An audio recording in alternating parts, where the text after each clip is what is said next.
মৃত্যুর পর কি সত্যি কবরের আযাব বা শাস্তি হয়, নাকি এটা মানুষকে ভয় দেখানোর জন্য একটি কাল্পনিক গল্প?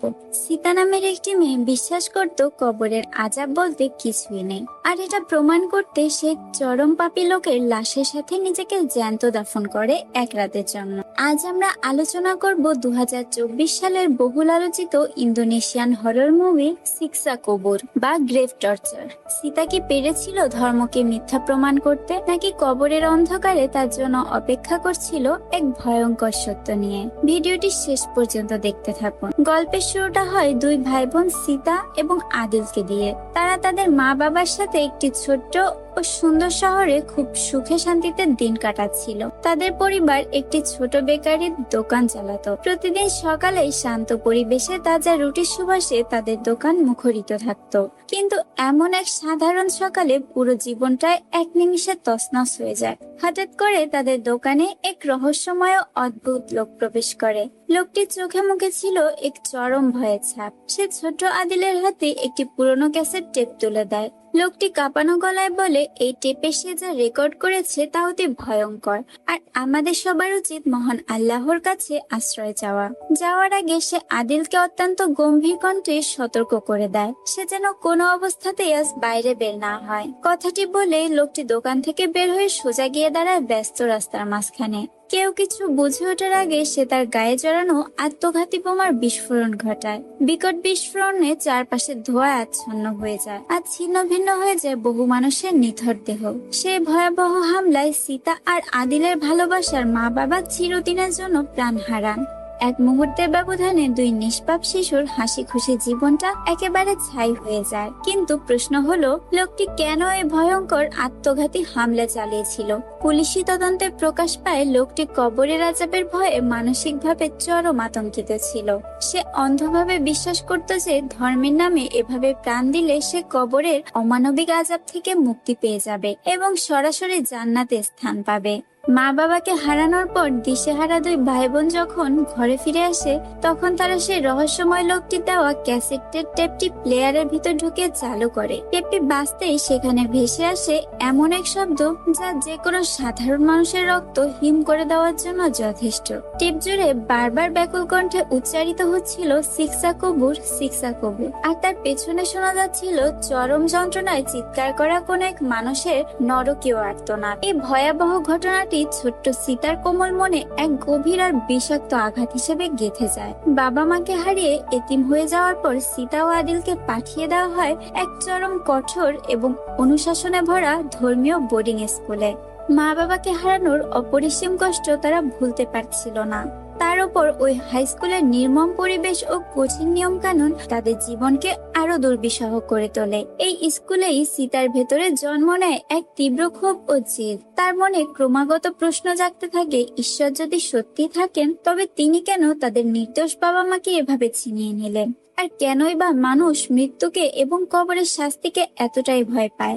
স্কুলে সীতা জানতে পারে কবরের ভয়ঙ্কর শাস্তির কথা। সেখানে মুনকার ও নাকির নামের দুই ফেরেশতা এসে পাপীদের কবর চিরে নির্মম সাজা দেন। কিন্তু সীতার যুক্তিভিত্তিক মন কোনোভাবেই সেই গল্প বিশ্বাস করতে পারছিল না। একদিন রাতে সীতা গোপনে শুনতে পায় স্কুলের দুই শিক্ষিকা উমাইয়া এবং উস্তাজার ফিসফিস করে বলা কিছু গোপন কথা। তারা আলোচনা করছিল স্কুলের মূল পৃষ্ঠপোষক ও ধনাঢ্য ব্যবসায়ী ইলহাম সাহেবকে নিয়ে।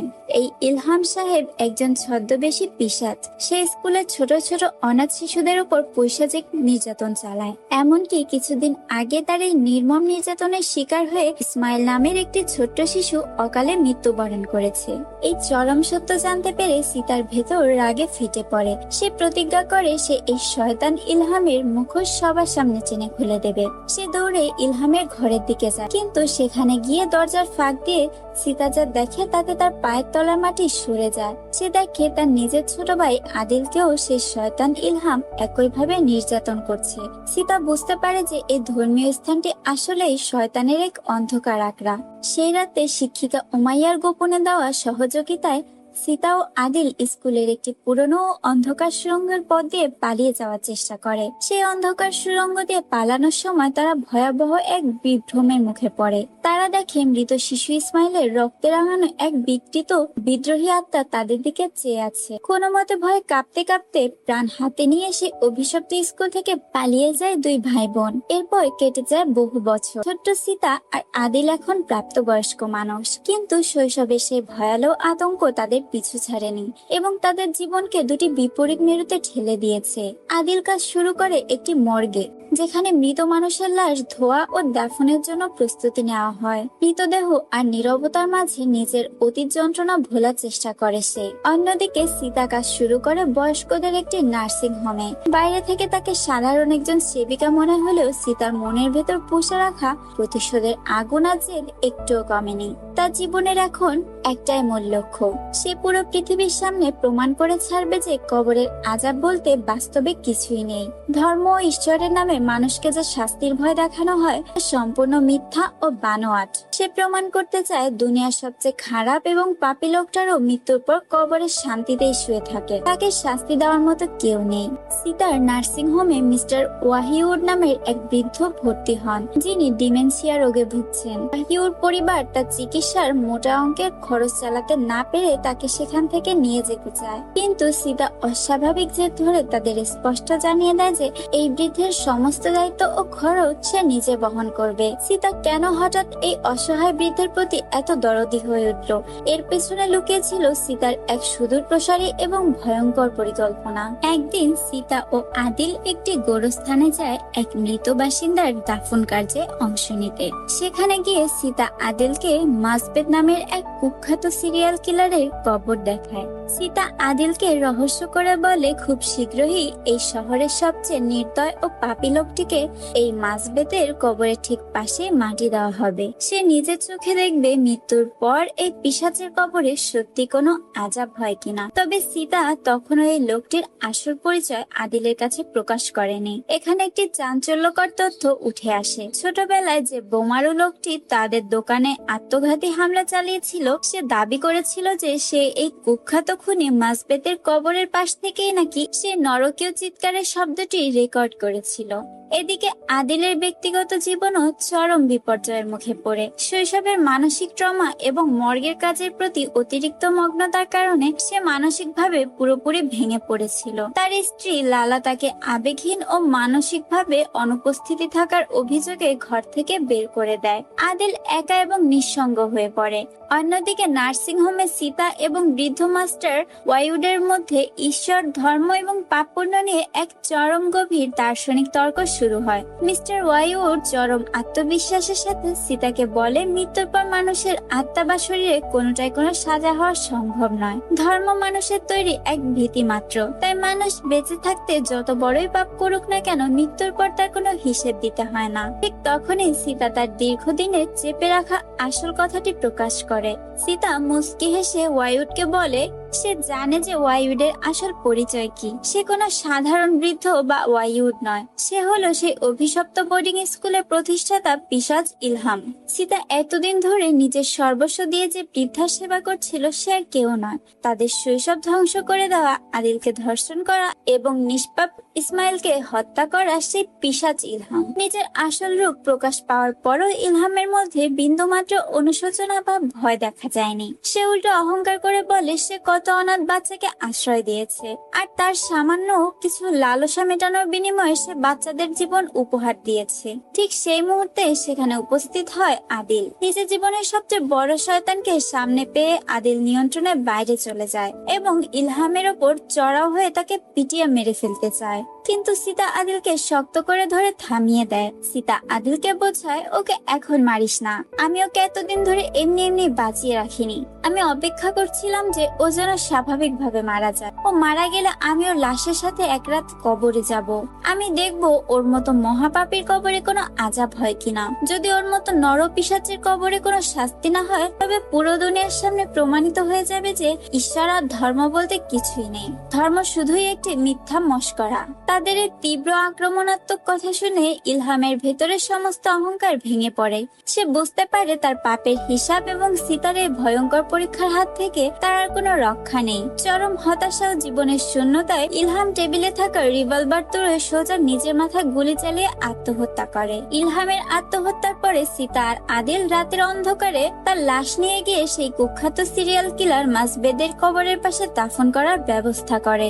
এবার সীতার সেই বহুল প্রতীক্ষিত পরীক্ষা প্রমাণের সময়। সীতা তার পূর্ব পরিকল্পনা অনুযায়ী কাজ শুরু করে। সীতা সিদ্ধান্ত নেয় সে ইলহামের পচা লাশের সাথে পুরো একটা রাত কবরের ভেতর কাটাবে। বাতাস চলাচলের জন্য একটি ছোট প্লাস্টিকের পাইপ আর কবরের ভেতর দৃশ্য রেকর্ড করার জন্য একটি ইনফ্রারেড নাইট ভিশন ক্যামেরার সাথে নিয়ে সীতা ইলহামের পাশে কবরে শুয়ে পড়ে। আদিলকে নির্দেশনা দেয় মাটি চাপা দিয়ে কবরটি বন্ধ করে দিতে এবং বাইরে পাহারা দিতে। বাইরে ঘুটঘুটে অন্ধকার রাত। আদিল কবরের ওপর বসে বোনকে রক্ষা করার জন্য পাহারা দিতে থাকে, কিন্তু ঠিক তখনই ঘাসের মধ্য দিয়ে একটি বিষাক্ত কোবরা কেউটে সাপ আদিলের দিকে ধেয়ে আসে এবং তাকে আক্রমণ করে। পরের দিন সকালে দেখা যায় সীতা নিরাপদে কবর থেকে বের হয়ে এসেছে। সে নার্সিং হোমের বাসিন্দা হুইসেনের সাহায্যে চলে যায় দেশের এক নামকরা টিভি চ্যানেলের লাইভ অনুষ্ঠানে। টিভিতে লাইভে এসে সীতা সারা দেশের মানুষের সামনে ঘোষণা করে যে সে কবরে এক রাত কাটিয়ে এসেছে এবং কবরের আযাব বলতে বাস্তবে কোনো কিছুর অস্তিত্ব নেই। সে অত্যন্ত অহংকারের সাথে ক্যামেরা থেকে মেমোরি কার্ডটি বের করে টিভিতে প্লে করে সবাইকে সরাসরি প্রমাণ দেখানোর জন্য। কিন্তু কার্ডটি মেশিনে লাগাতেই সীতার মাথায় যেন আকাশ ভেঙে পড়ে। মেমোরি কার্ড সম্পূর্ণ ফাঁকা, সেখানে কোনো ভিডিও বা রেকর্ডিং নেই। সীতা প্রচন্ড রাগে উন্মাদ হয়ে যায়। সে মনে করে আদিলি ইচ্ছা করে মেমোরি কার্ডটি বদলে দিয়েছে যাতে ধর্মের সম্মান বাঁচে। সীতা আদিলের কাছে গিয়ে তাকে চরম অপমান করে এবং তাদের মা বাবার অকাল মৃত্যু এবং কবরের আযাব নিয়ে দুই ভাই বোনের মধ্যে এক তীব্র ঝগড়া হয়। এরপর থেকেই সীতার মানসিক অবস্থা আরো দ্রুত খারাপ হতে থাকে। সে চারপাশে অদ্ভুত সব ভয়ালো এবং শয়তানি মূর্তি এবং বিকৃত চেহারা দেখতে শুরু করে। ইতিমধ্যে নার্সিং হোমেও একটি চরম বিশৃঙ্খলা ও ভয়াবহ ঘটনা ঘটে। সেখানকার এক বৃদ্ধ বাসিন্দা পান্ডি এক নার্সের সাথে পরকীয়ায় জড়িয়ে পড়ে। তার অসুস্থ স্ত্রী নানি তা জানতে পেরে পান্ডিকে ঘর থেকে বের করে দেয়। পরবর্তী রাতে নানি নিজে জামা কাপড় ধুতে গিয়ে নার্সিং হোমের একটি নষ্ট ওয়াশিং মেশিনের ভিতরে অস্বাভাবিকভাবে আটকে যায় এবং অত্যন্ত মর্মান্তিক ভাবে প্রাণ হারায়। পান্ডি তার এই স্ত্রীর নির্মম মৃত্যুর জন্য সীতাকে দায়ী করে এবং কান্নায় ভেঙে পড়ে। সেই রাতে নার্সিং হোমের আরেক রহস্যময় বাসিন্দা মিসেস জুইতা মৃত মানুষের আত্মা ডাকার কোন এক কালো জাদুটোনার আয়োজন করে। সেখানে মৃত নানির আত্মাকে আহ্বান করা হয়। নানির আত্মা পান্ডির মাধ্যমে বার্তা দেয় যে যদি পান্ডি তার কাছে ক্ষমা পেতে চায় তবে তাকে ওই নার্সকে হত্যা করতে হবে। সীতা এই ভণ্ডামি ও কালো জাদু বন্ধ করতে বলে মিসেস জুইতা হঠাৎ আচ্ছন্ন কণ্ঠে গর্জে উঠে বলে, আদিল বলছে ইসমাইলকে বাঁচাও। এরপর চারপাশে যেন সত্যি নরক নেমে আসে। পান্ডি আর তার সাথে থাকা অন্য বাসিন্দারা সেই নার্সকে তাড়া করে হত্যা করে। অন্যদিকে মর্গে থাকা আদিল দেখে তার চারপাশে রাখা সব মরা লাশ হঠাৎ জ্যান্ত হয়ে উঠেছে এবং তাকে তাড়া করছে। সীতার টিভিতে দেওয়া সেই সাক্ষাৎকারে পুরোপুরি দেশের এক ভয়াবহ ধর্মীয় উন্মাদনা ছড়িয়ে পড়ে। সত্য জানার জন্য সাধারণ মানুষ দলে দলে গোরস্থানে গিয়ে কবরের ভেতর মাইক ঢুকে শব্দ রেকর্ড করতে শুরু করে। অন্যদিকে চরমপন্থী ধর্মীয় দলগুলো মনে করতে থাকে যে সত্য প্রকাশিত হয়েছে, ফলে তারা দলে দলে আত্মঘাতী বোমা হামলা চালাতে শুরু করে এবং জান্নাতে শহীদ হওয়ার আশায়। চারপাশের এই চরম বিশৃঙ্খলা আর নৈরাজ্য দেখে সীতা আর সহ্য করতে পারে না। সে মানসিকভাবে বিধ্বস্ত হয়ে কোদাল হাতে ছুটে যায় গোরস্থানে। সে দেখতে চায় ইলহাম কি সত্যি কবরে আরামে শুয়ে আছে। সে উন্মাদের মতো ইলহামের কবর খুঁড়তে শুরু করে এবং মাটির গভীরে লাফিয়ে পড়ে। কিন্তু কবরের ভিতর লাফিয়ে পড়তে সীতা যেন ভিন্ন এক বাস্তবতায় গিয়ে পৌঁছায়। সে নিজেকে দেখতে পায় তাদের শৈশবের সে ভয়ালো অন্ধকার সুড়ঙ্গের ভিতর। সেই সুড়ঙ্গের আধারে সীতা একের পর এক ভয়াবহ ও রক্তহীন করা দৃশ্য দেখতে পায়। সে দেখে বিকৃত চেহারার ছোট্ট শিশু ইসমাইল আর্তনাদ করে তার কাছে সাহায্য চাইছে। মর্গে আদিল রক্তাক্ত অবস্থায় কাঁদছে আর তাদের বাবা মা সে বোমার মুখে দাঁড়িয়ে মৃত্যুর মুখোমুখি হচ্ছে। সীতা এবার নিজের ভুল বুঝতে পেরে ইসমাইলকে বাঁচানোর জন্য হাত বাড়িয়ে দেয়, কিন্তু সে এক গভীর অন্ধকার খাদে তলিয়ে যায়। ঠিক এই মুহূর্তে সিনেমাটির সবচেয়ে চমকপ্রদ এবং মাথা ঘুরিয়ে দেওয়ার আসল সত্যের উন্মোচন হয়। সীতা হঠাৎ তীব্র ভয়ে নিঃশ্বাস নিতে নিতে চোখ মেলে। সে আসলে এখনো ইলহামের গলিত লাশের সাথে সেই প্রথম রাতের অন্ধকার কবরের ভেতরে বন্দী হয়ে আছে। টিভিতে সাক্ষাৎ দেওয়া, মেমোরি কার্ড ফাঁকা হওয়া, নার্সিং হোমে নানির মৃত্যু, পান্ডির হত্যাকাণ্ড বা দেশে বোমা হামলা, এতক্ষণ আপনারা যা যা দেখলেন কোনোটাই আসলে বাস্তবে ঘটেনি। এই সমস্ত ঘটনা ছিল সীতার মৃত্যুর আগে দেখা শেষ মারাত্মক বিভ্রম এবং মায়াজাল। এবার শুরু হয় আসল শিক্ষা কবর। সীতা ভয়ে নিশ্চল হয়ে পড়ে। সে দেখে উপরের বিষাক্ত কোবরা সাপটি বাতাসের চলাচলের সেই পাইপ দিয়ে সোজা কবরের ভিতর ঢুকে ইলহামের খোলা মুখ দিয়ে তার গলার ভেতর নেমে যাচ্ছে। আর সাথে সাথে মৃত ইলহামের দেহটি বিকট শব্দে জ্যান্ত হয়ে ওঠে। সে কেবল শাস্তির অনল সহ্য করার জন্য এক ভয়ালো শক্তিতে জেগে ওঠে। সীতার চোখের সামনে ইলহামের শরীরে শুরু হয় অমানসিক এবং নরকীয় নির্যাতন। কোন এক অদৃশ্য ভয়াবহ অলৌকিক শক্তি ইলহামের গায়ে চামড়ার মাংস ছিঁড়ে চুরমার করে দেয়, তার হাড়গোড় ভেঙে গুঁড়ো গুঁড়ো করে ফেলে। আর সেই ছিন্ন ভিন্ন মাংস অলৌকিক ভাবে নতুন করে গজিয়ে ওঠে, তাকে পুনরায় একই যন্ত্রণাদায়ক নির্যাতন করার জন্য। নিজের চোখের সামনে কবরের এই চরম নির্মম সত্য এবং পিশাচ ইলহামের উপর নেমে আসা অমানসিক আযাব দেখে সীতার বছরের পর বছর ধরে গড়ে তোলা অহংকার, নাস্তিকতা আর জেদ এক মুহূর্তেই চুরমার হয়ে যায়। সীতা কবরে সে দম বন্ধ করা অন্ধকার হাত জোড়া চিৎকার করে কাঁদতে কাঁদতে বলে, হে আল্লাহ, আমি ভুল ছিলাম, আমি তওবা করছি, আমাকে ক্ষমা করে দাও, আমি বিশ্বাস করি। এদিকে ওপরে মাটিতে থাকা ভাই আদিল, যে সাপের কামড়ে রক্তাক্ত এবং অত্যন্ত দুর্বল হয়ে পড়েছিল, সে বোনের আকুল চিৎকার শুনতে পায়। সে তার জীবনের শেষ শক্তিটুকু একত্রিত করে হাত দিয়ে কবরের মাটি সরাতে শুরু করে। আদিল মাটির ফাটল দিয়ে হাত বাড়িয়ে সীতাকে সেই নরকতুল্য কবর থেকে টেনে বের করার চেষ্টা করে। কিন্তু তারা যখনই একে অপরের হাত ধরে পালিয়ে যাওয়ার চেষ্টা করবে, ঠিক তখনই পুরো কবর ও চারপাশের পৃথিবী এক বিকট কম্পনে কেঁপে ওঠে। অন্ধকার চিরে অতীব গম্ভীর এবং প্রতিধ্বনি ও অলৌকিক কণ্ঠে সীতাকে উদ্দেশ্য করে প্রশ্ন করে, মান রব্বুকা, অর্থাৎ তোমার রব কে? যা হলো কবরে মৃত মানুষকে জিজ্ঞাসা করা মুনকার ও নাকির নামের ফেরেশতার প্রথম প্রশ্ন।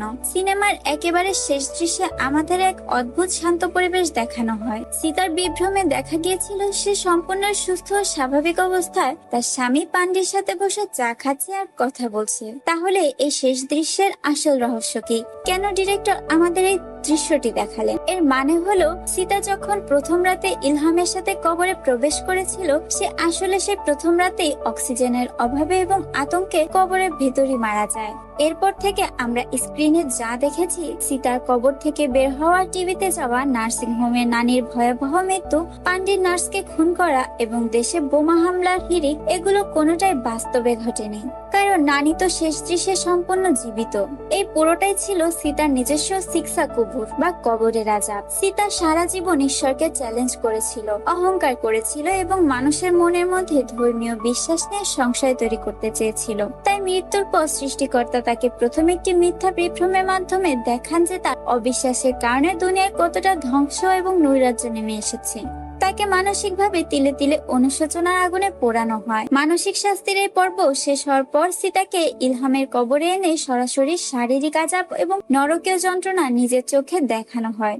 সীতা যখন নিশ্চিত হয় যে কবরের আযাব সম্পূর্ণ সত্যি, তখন সে ভয়ে কান্নাকাটি করে ক্ষমা চায়। কিন্তু ততক্ষণে অনেক দেরি হয়ে গেছে, কারণ ইসলাম ও বিভিন্ন ধর্মের মৃত্যুর পর বা আযাব স্বচক্ষে দেখার পর আর কোনো তওবা বা ক্ষমার প্রার্থনা কবুল করা হয় না। সর্বশেষে ফেরেশতার ভয়ানক প্রশ্ন মান রব্বুকা দিয়ে সিনেমাটি শেষ হয়। সীতা সারা জীবনে যে প্রশ্নের উত্তর এড়িয়ে যেতে চেয়েছিল, মৃত্যুর পর ঠিক তাকে সে কঠিন প্রশ্নের সামনে দাঁড়াতে হয়।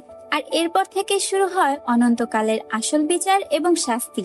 শিক্ষা কবর সিনেমাটি কেবল সাধারণ ভয় দেখানোর জন্য বা হরর মুভি নয়, এটি মানুষের অন্ধ অহংকার, সংশয় এবং মৃত্যুর পরবর্তী জীবনের সত্যকে এক অসাধারণ গল্পের মাধ্যমে ফুটিয়ে তুলেছে। সিনেমাটি আমাদের মনে করিয়ে দেয় যে চরম অহংকার এবং অন্ধজেদ মানুষকে কিভাবে নিজের তৈরি নরকের দিকে ঠেলে দেয়। সিনেমার এই শেষের টুইস্টটি আপনার কাছে কেমন লেগেছে তা কমেন্টে অবশ্যই জানান। ভিডিওটি ভালো লাগলে লাইক ও শেয়ার করুন। আর এমনই সব মুভি এক্সপ্লেনেশন পেতে আমাদের চ্যানেলটি সাবস্ক্রাইব করে সাথে থাকুন। ধন্যবাদ।